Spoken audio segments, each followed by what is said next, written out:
Hi everyone, my name is Raman. I hope आपकी preparation अच्छी चल रही है। अभी आज हम लॉ पढ़ेंगे। लॉ के चैप्टर को आज हम खत्म कर देंगे, ऑडिट एंड ऑडिटर्स वाले। इस चैप्टर के हमने सारे सेक्शन कवर कर लिए, सिर्फ दो सेक्शन को छोड़ के। एक 143 जिसके अंदर powers and duties of auditor है एंड अकाउंट ऑडिटिंग स्टैंडर्ड्स के बारे में, और एक 148 जो कॉस्ट ऑडिट से रिलेटेड है। इसके अंदर section number 148 is very important, जो कॉस्ट ऑडिट के बारे में बताता है। मतलब कॉस्ट रिकॉर्ड किसको बनाने हैं, कॉस्ट ऑडिट किससे एप्लीकेबल है। और 143 के अंदर एक सबसेक्शन है, वो काफी इंपॉर्टेंट है, हम उसके बारे में भी बात करते हैं। हम स्टार्ट करते हैं अभी 148 से। ठीक है, 148 के बारे में पढ़ते हैं, जो कि कॉस्ट ऑडिट से रिलेटेड है। ये कंपनीज एक्ट है। कंपनी एक्ट के अंदर एक स्टैट्यूटरी ऑडिट होती है, जो हमारा स्टैट्यूटरी ऑडिट बोले तो कि उसके फाइनेंशियल्स के ऊपर कमेंट करना। ठीक है, जिसके अंदर जो चार्टर्ड अकाउंटेंट्स है वो जाके उसको ऑडिट करते हैं। ठीक है, अब कुछ ऐसी कंपनीज हैं जो गवर्नमेंट को ऐसा लगता है कि ये कंपनी के ऊपर कॉस्ट रिकॉर्ड्स बनाए हो, ताकि अगर ये कुछ ज्यादा प्रॉफिट कमा रहे हैं तो उसका ध्यान गवर्नमेंट को पता रहे। अगर फालतू के प्रॉफिट कमा रहे हैं तो कुछ गवर्नमेंट चेक लगा के उनको रोक सके। जो पब्लिक के लिए इंपॉर्टेंट चीज है उसके ऊपर एक कॉस्ट ऑडिट अप्लाई होना चाहिए, कॉस्ट रिकॉर्ड। हाँ सर होना चाहिए, हम समझ गए। एक आपके दिमाग में आ रहा होगा, सर फार्मा कंपनी पे तो होने चाहिए। हाँ, आप ठीक हो। अब हम इसको पढ़ते हैं, थोड़ा सा डीप में पढ़ते हैं। पहला तो कॉस्ट ऑडिट रिकॉर्ड किस पे एप्लीकेबल है। इस पर्टिकुलर जो कॉस्ट ऑडिट और रिकॉर्ड्स को दो पार्ट में डिवाइड किया गया।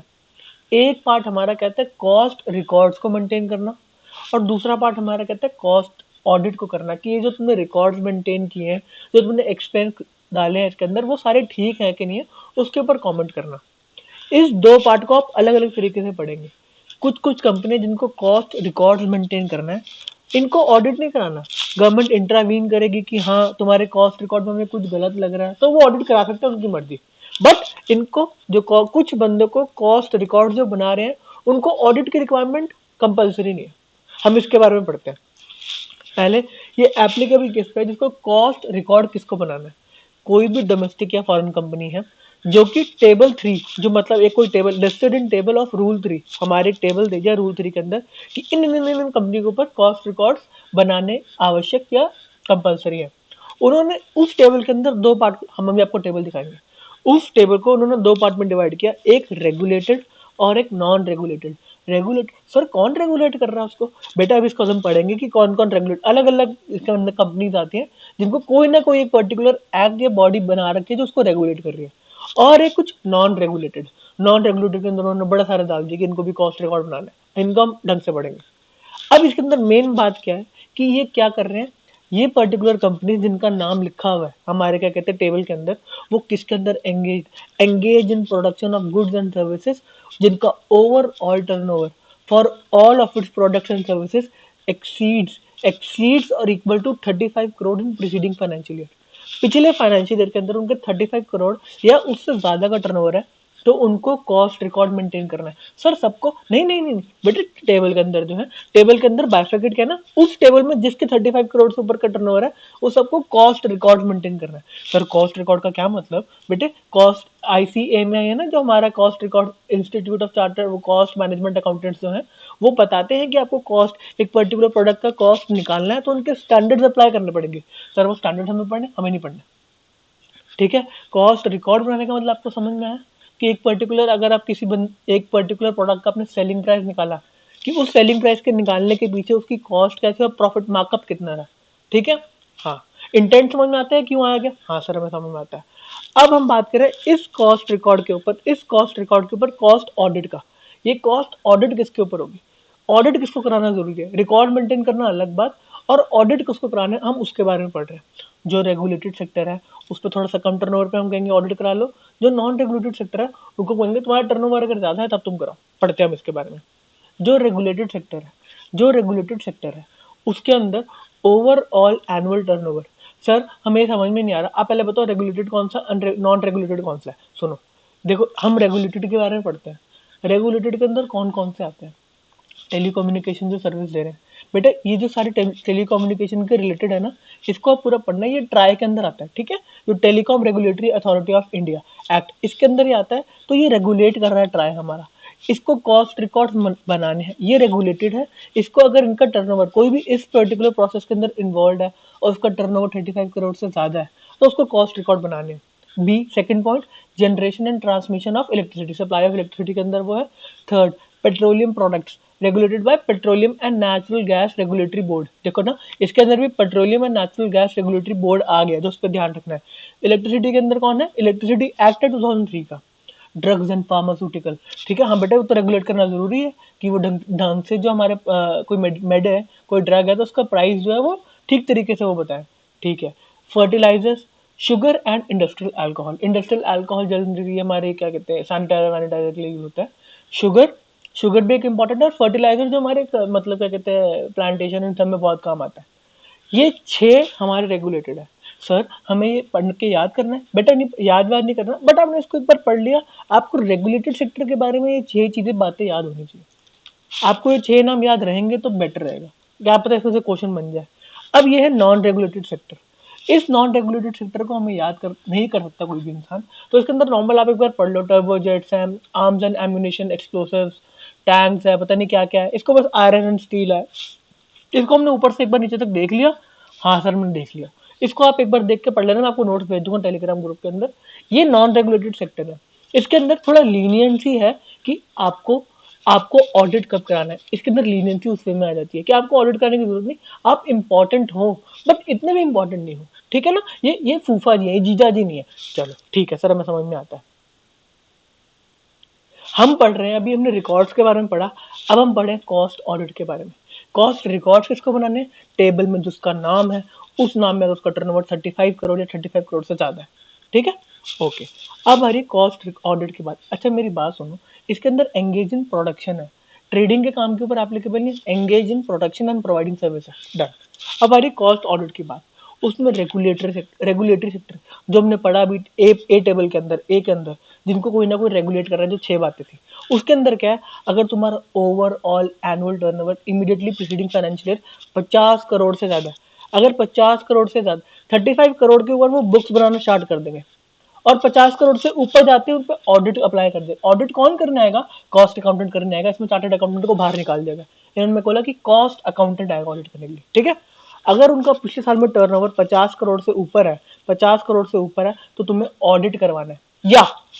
या aggregate turnover of the individual product और जो सर्विस है, इंडिविजुअल प्रोडक्ट्स और सर्विसेज इज ग्रेटर देन और इक्वल टू 25 करोड़। अगर एक ही चीज से आप 25 करोड़ कमा रहे हो, टर्नओवर कर रहे हो, एक ही सर्विस से अगर आप 25 करोड़ रुपया उससे ज्यादा की इनकम टर्नओवर कर रहे हो, तो आप पे कॉस्ट ऑडिट अप्लाई कर देगा। बात समझ में आती है?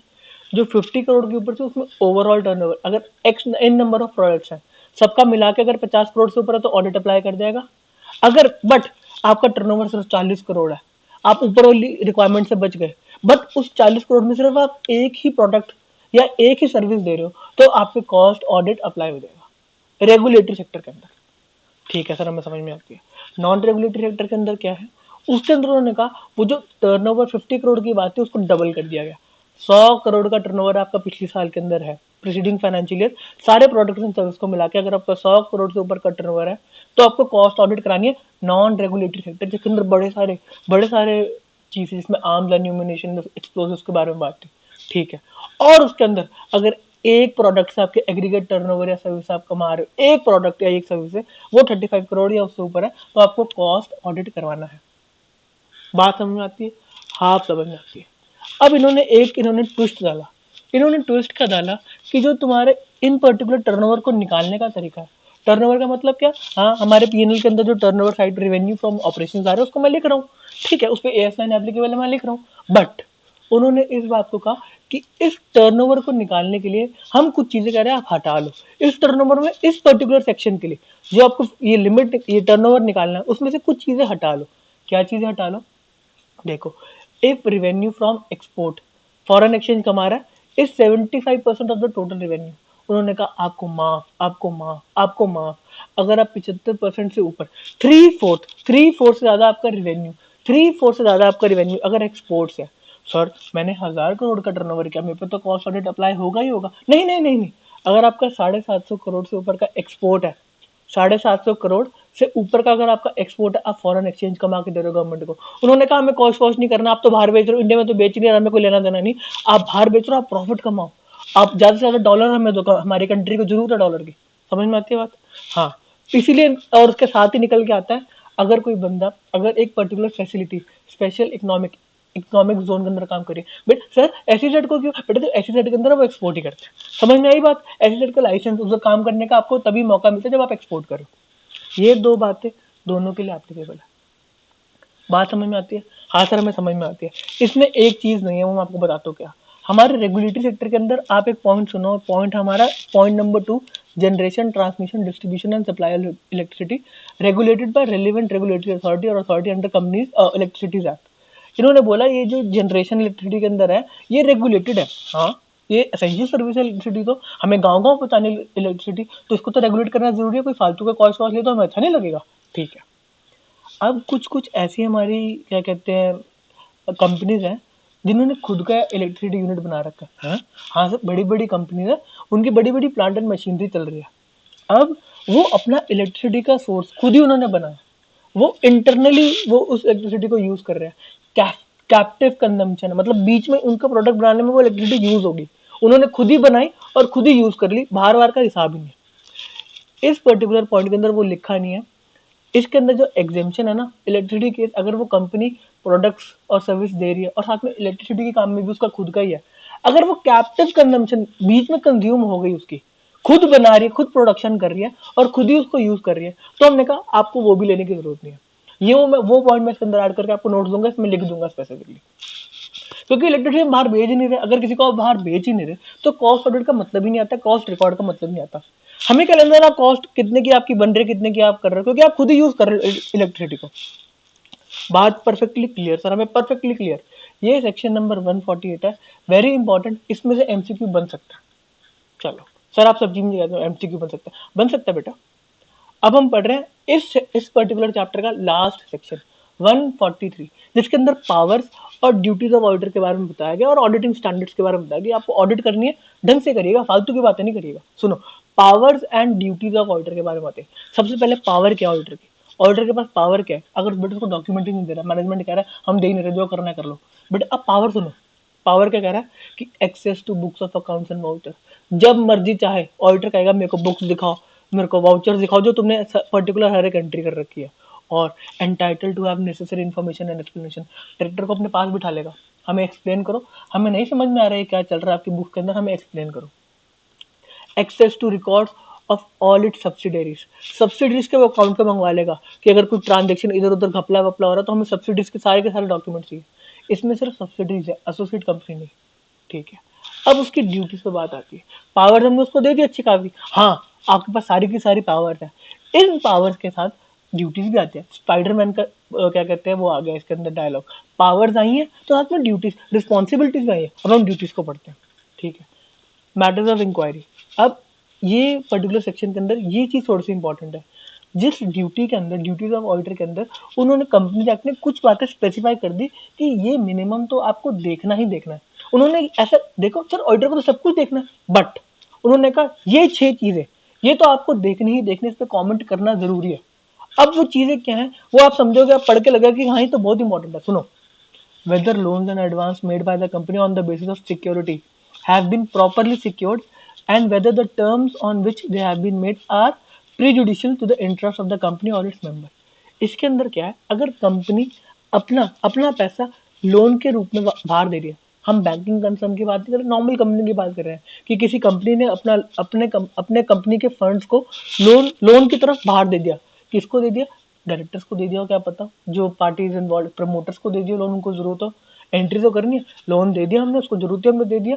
अब उन्होंने क्या बोला कि अगर ये लोन दिया गया, इस लोन को कंपनी ने अच्छे से उसको सिक्योर करा है कि ये लोन उसको वापस मिलेगा। सिक्योर कैसे कर सकते हैं? कोई कोलैटरल ले लिया, कोई गारंटी ले ली, और इसके जो टर्म्स है, हमने जो इसका अग्रीमेंट किया लोन देने का, उसके अंदर कुछ ऐसे नहीं है कि वो कंपनी के इंटरेस्ट के प्रीजुडिशियल है, मतलब कुछ गलत है, कंपनी के साथ गलत हो सकता है। उन ऐसे एग्रीमेंट के अंदर टर्म्स है कि ये तो बच के निकल जाएगा, जिसने लोन लिया लोन देगा भी नहीं और बच के निकल जाएगा। बात समझ में आती है?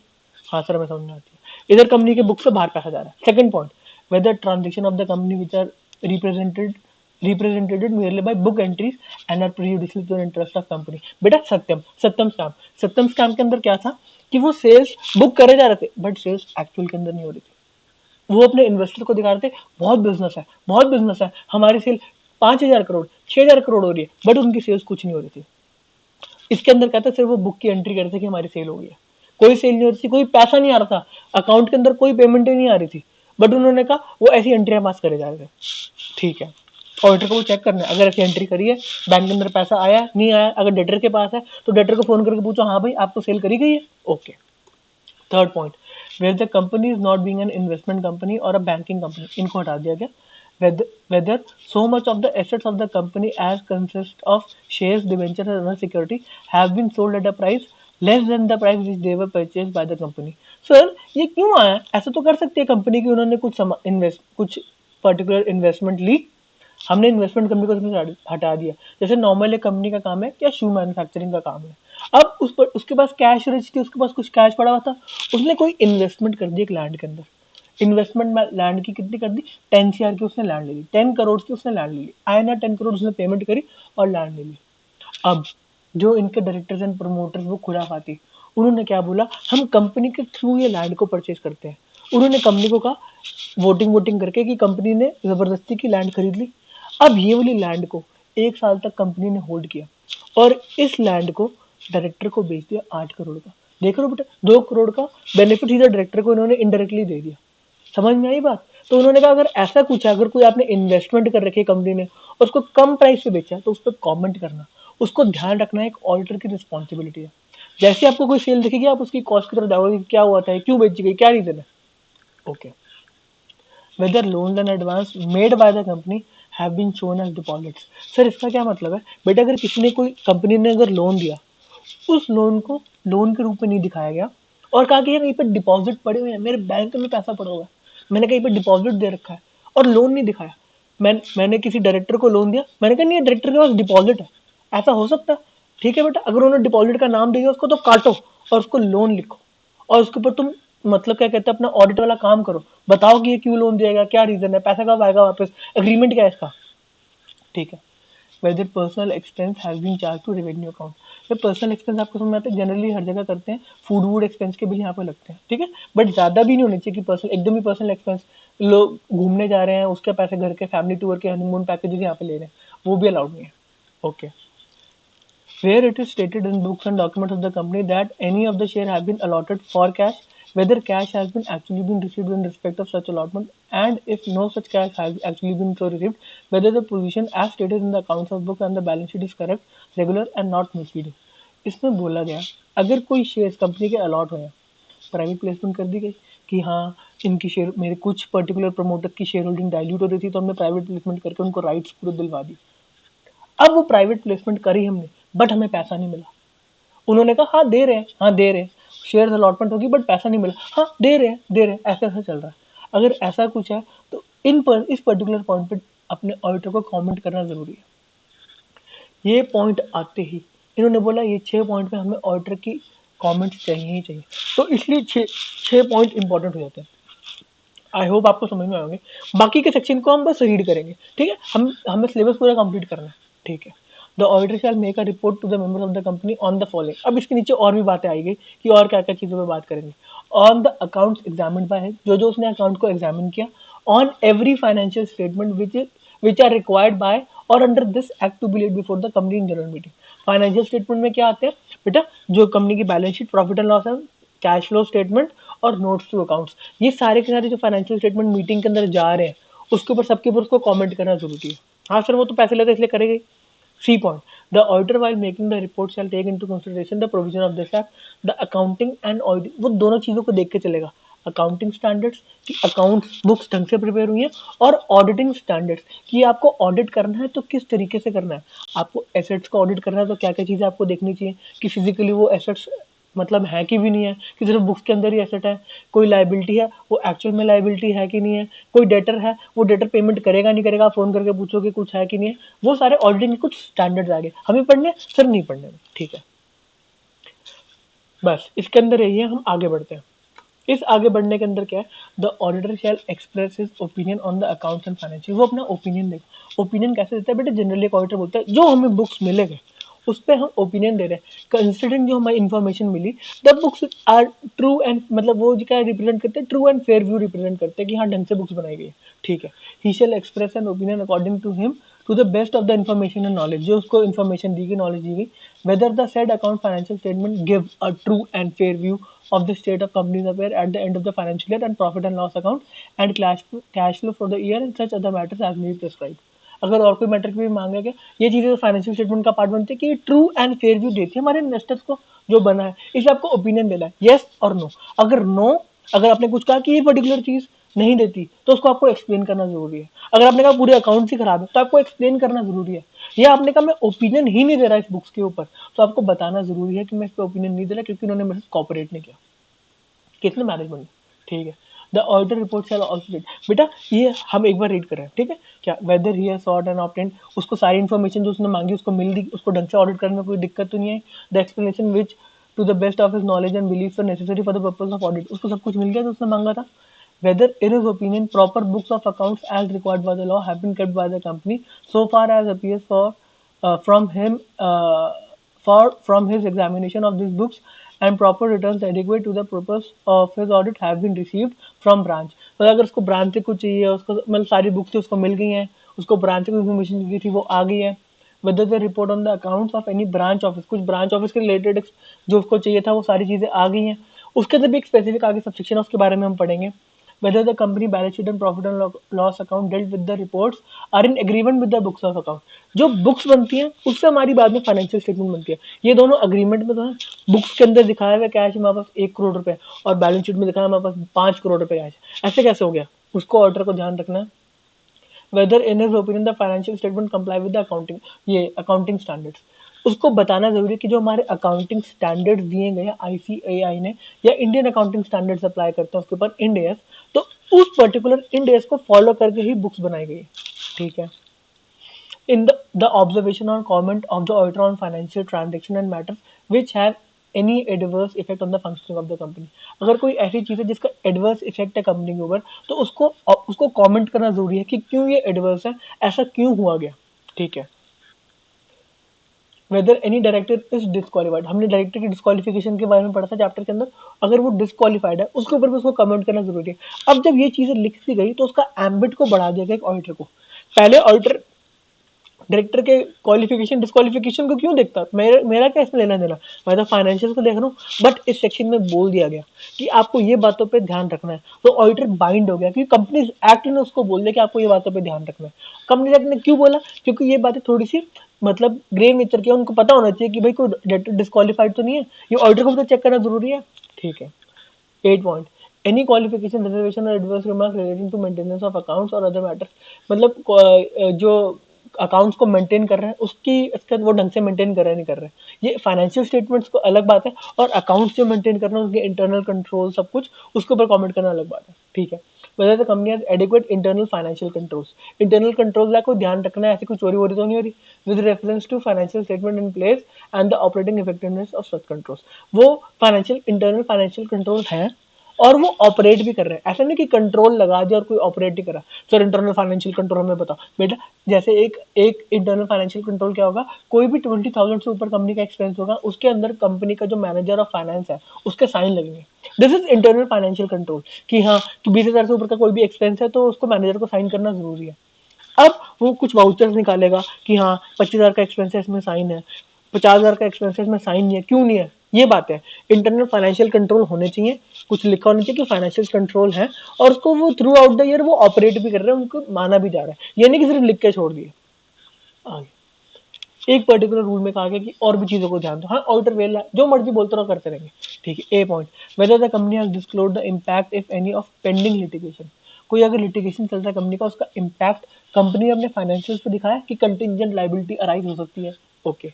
Second point, whether the company has made provisions as required, जो हमारा अकाउंटिंग स्टैंडर्ड्स प्रोविजंस बनाने को बोलते हैं कि आपके थोड़े से प्रॉफिट्स को हम खत्म करेंगे इन प्रोविजंस के रूप में, वो उन्होंने एडिक्वेटली बनाए, क्योंकि प्रोविजन एक सब्जेक्टिव मैटर है, यू नो, मतलब अगर कोई ट्रांजैक्शन हुई उसका अगर कोई परचेज कर लिया, तुम्हारा कुछ बेचने का काम था, तुम शूज बेचते थे और तुमने ट्रेडिंग के लिए शूज परचेज भी कर लिए, उसके ऊपर तुम कमेंट नहीं कर सकते, वो तो इंडस्ट्री में चल रहा है। बट अगर कोई प्रोविजन बनाया तुमने कोई गारंटी वारंटी दे देते कि शूज खराब ही नहीं होंगे, उसके ऊपर अगर कोई प्रोविजन बनाया, उस प्रोविजन का कैलकुलेशन क्योंकि वो सब्जेक्टिव है उसके ऊपर ऑडिटर को कमेंट करना जरूरी है, ठीक है। Third point, whether there have been any delay in transferring amount required। अब इन्होंने अपनी बात कर दी कि इन्वेस्टर एजुकेशन फंड में अगर अमाउंट में डिले करी है तो उसके बारे में भी वो बताएगा। कोई अगर डिले है तो वो बता देगा ताकि गवर्नमेंट एक्शन लेके कर सके कि पैसा दो इन्वेस्टर एजुकेशन फंड वाला। ठीक है, whether the company has provided requisite disclosure in the financial statement as to holding as well as dealing specified bank note for during the year. अब बेटे देखो पॉइंट आ गया, आपको जो थोड़ा बहुत पता है उसके बारे में पॉइंट आ गया। 8 नवंबर 2016 टू 30 दिसंबर 2016 नोटबंदी। इसके अंदर बेटे इसके अंदर ऐसे करते हैं, वो चीजें डाल देते हैं ऐसे कि अगर किसी ने कुछ ऐसे टेढ़े मेढ़े काम किए तो आप रिपोर्ट के अंदर लिख दो। ठीक है, हाँ सर हमें समझ में आता है। Where any of the matters is answered in the negative. कोई भी चीज के ऊपर पर्टिकुलर जो हमें सब कुछ बताया गया करने को एक ऑडिटर को, अगर किसी में भी नेगेटिव कमेंट आ गया कि हाँ ये नोटबंदी में उन्होंने कुछ गलत किया, अगर हमने कोई क्वालिफिकेशन डाल दी, the auditor's report shall state the reason for the same. उसका रीजन देना जरूरी है। ऐसे नहीं कि हाँ कुछ गलत लग रहा है बट मेरे को नहीं पता क्या गलत है, ऐसे नहीं, उसका रीजन देना जरूरी है। Okay, compliance with auditing standard 143(9) and 10 के अंदर बोला गया कि कुछ ऑडिटिंग स्टैंडर्ड्स है जो आईसीआई देता है, उस ऑडिटिंग स्टैंडर्ड्स को आपको मानना जरूरी है। अब एक पर्टिकुलर अथॉरिटी भी इसमें इन्वॉल्व है, सुनो। Every auditor shall comply with the auditing standard the central government may prescribe the standards of auditing or any addendum thereto as recommended by ICAI, Institute of Chartered Accountants of India, in consultation and after examination of the recommendation made by NEFRA। हम नेफ्रा के बारे में introduction में पढ़ चुके हैं, national financial reporting authority है, ये इंडेस भी देती है और इन्होंने अगर कंसल्टेशन से कुछ बताया कि कुछ ऑडिटिंग स्टैंडर्ड्स भी अप्लाई करना जरूरी है, वो भी उन्होंने बता दिया। It is further provided that until any auditing standards are notified, जब तक नेफ्रा ऑडिटिंग स्टैंडर्ड्स को नोटिफाई नहीं करता, the standards on auditing specified by ICAI, जो आईसीआई ने स्टैंडर्ड्स पहले से दे रखे हैं, बड़े सारे स्टैंडर्ड्स है, गोइंग कंसर्न है कि नहीं, बड़े सारे स्टैंडर्ड्स है, कोई फ्रॉड के ऊपर स्टैंडर्ड है, तो उस स्टैंडर्ड को फॉलो करना रखेंगे। हमें पढ़ना सर ऑडिटिंग स्टैंडर्ड नहीं बेटा, आप अकाउंटिंग स्टैंडर्ड पढ़ लो, 5 वही काफी है। आगे, reporting of frauds bye auditor, ये इस पर्टिकुलर सेक्शन का सबसे इंपॉर्टेंट पॉइंट है। क्वेश्चन बन सकता है तो उससे बन सकता है। अब ऑडिटर अपना ऑडिट का काम चल रहा, बढ़िया काम चल रहा है, रोज लंच बाहर से आ रहा, सब कुछ चल रहा है। अब वो करते करते उसको ऑडिटर को कुछ फ्रॉड दिखाई देगा कि हाँ कंपनी कुछ फ्रॉड कर रही है, कंपनी ने कुछ गलत किया, कुछ सेल्स दिखाई वो बुक नहीं है, वो उसके कोई पैसा नहीं आया है, फिक्टिशियस एंट्रीज कर रखी हैं, एसेट दिखा रहा है जो एसेट एक्चुअल में है ही नहीं, मेरे पास कह रहा है कि मेरे पास गुड़गांव में लैंड है, लैंड के कोई पेपर्स ही नहीं है, ऐसी ऐसी चीज उसको समझ में आती है। अब जैसे ही ये चीज समझ में आती है फ्रॉड नेचर की, इधर गवर्नमेंट स्टेप इन कर रही है। गवर्नमेंट कह रही है अब हमारे हाथ में बात आन दो, जैसे आपको फ्रॉड समझ में आता है अब हमारे हाथ में बात आन दो। इसके हम टेक्स्ट को पढ़ने आ रहे हैं, इसमें दो बातों को डिवाइड किया गया। अगर वो फ्रॉड थोड़ा सा हैवी अमाउंट का है तो गवर्नमेंट आ जाएगी, अगर वो थोड़ा सा छोटे अमाउंट का है तो आप कंपनी को बताओ, कंपनी के बोर्ड ऑफ डायरेक्टर्स, उनके मेंबर्स या ऑडिट कमेटी उनको बताओ। सुनते हैं आप, अब इसको हम टेक्स्ट पढ़ते हैं।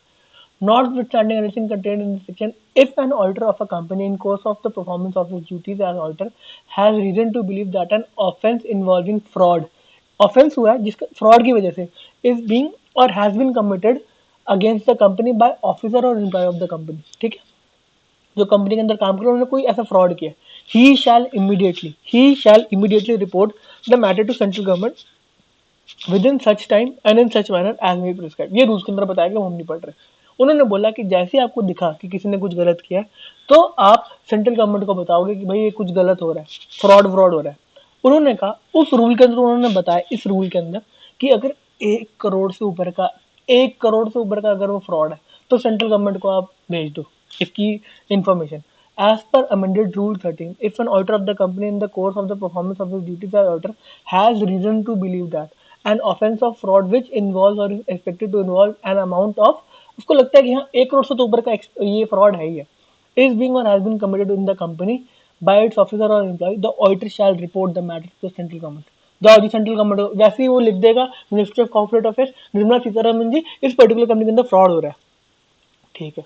इन case the fraud involving lesser than the specified, जो 1 करोड़ का अमाउंट है, the auditor shall report the matter to the audit committee. अगर उसमें ऑडिट कमेटी के बारे में हम पढ़ के आ चुके हैं, अगर 177 सेक्शन के अंदर ऑडिट कमेटी बनी हुई है तो वो उसको रिपोर्ट कर देगा। अगर ऑडिट कमेटी नहीं है टू द बोर्ड इमीडिएटली, या तो बोर्ड को बता देगा but not later than 2 days of his knowledge of fraud. अच्छा बेटा ये बड़ा सब्जेक्टिव है कि मेरे को बाद में पता चला फ्रॉड का, ये 2 डेज वैसे ही है, बट आप ठीक है याद कर लो। 2 days office knowledge of fraud, उसको आज रात को सोते सोते सपना है कि कहीं कंपनी के अंदर फ्रॉड हो रहा है, उसका 2 दिन के अंदर अंदर उसको बताना पड़ेगा, मतलब पूरे उसके पास सपोर्ट होना चाहिए आगे। हमने पहले बात कर ली इधर उधर की पावर ड्यूटी क्या है, ये कैसा कब, मतलब उसकी पावर क्या है, उसकी ड्यूटीज क्या है हमारे ऑडिटर की। अब स्पेसिफिक गवर्नमेंट कंपनीज का जो ऑडिट करने जा रहे हैं, अभी गवर्नमेंट कंपनी के अंदर क्या होता है, एक ऑडिटर हमारे जैसे ही ऑडिटर्स में ऑडिट करते हैं, बट हम CAG के through, controller and auditor general के थ्रू जाते हैं, तो हमारी कुछ रिस्पॉन्सिबिलिटी CAG की तरफ भी होती है।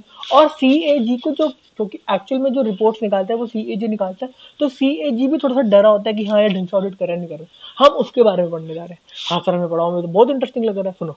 In the case of government company or any other company owned and controlled directly or indirectly by central government or by any state government or governments or partly by central government and partly by one or more state governments, the CAG shall appoint the auditor। हम पढ़ के हैं कि हाँ CAG appoint करेगा within 180 days, हम पढ़ के हैं directly such auditor of the manner in which the account of the government companies are required to be audited and thereupon, उसमें वो डायरेक्ट करेगा कि आपको ऐसे ऑडिट करना है। CAG इसमें मेन अथॉरिटी है, हम तो बस उसके लिए काम कर रहे हैं, जो जो CA इन पैनल्ड है ना CAG के अंदर, वो उनके लिए बस काम कर रहे हैं, बट CAG रिपोर्ट निकालता है तो उनको बताएगा आपको ऐसा ऑडिट करना है, ठीक है।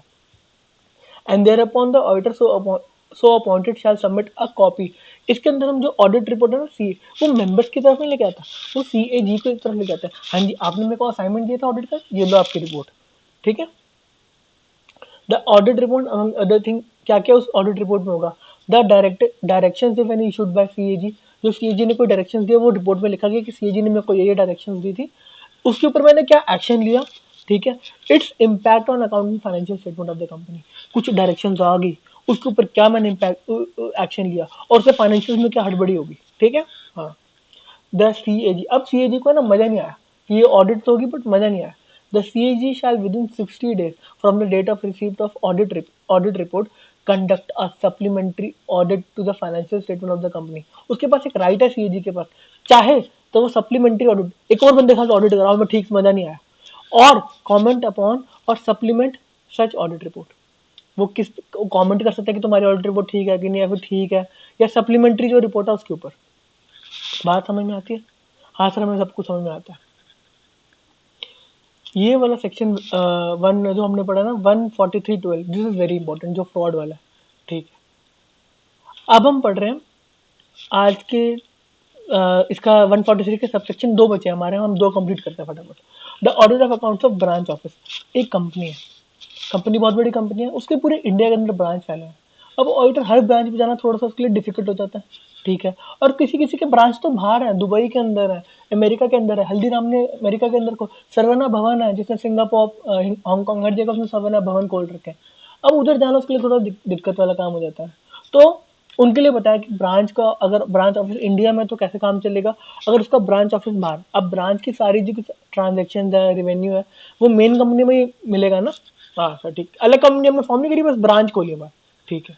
ब्रांच कंपनी अगर इंडिया में, where a company as a branch office the account of office shall be audited either by, जो कंपनी का ऑर्डर अपॉइंट हो रखा है 139 के अंदर वही चला जाएगा ब्रांच, उनसे डॉक्यूमेंट्स मंगा लेगा, कैसे भी कर लेगा बातचीत करके कि भाई हाँ तेरे ब्रांच का ऑडिट करने आ रहा हूँ, और by any other person qualified, इधर आके किसी और बंदे को अगर आपको अपॉइंट करना है उस पर्टिकुलर एरिया का कोई छोटा ऑडिटर, अगर आपको उसको अपॉइंट करना है उसको भी कर सकते हो, by any other person qualified for appointment, वो अगर क्वालिफाई है अपॉइंटमेंट के लिए आप उसको अपॉइंट करके रिपोर्ट लेके, ये जो बंदा है जो छोटा ब्रांच का ऑडिट कर रहा है ये मेन कंपनी के ऑडिटर को रिपोर्ट दे देगा, ठीक है।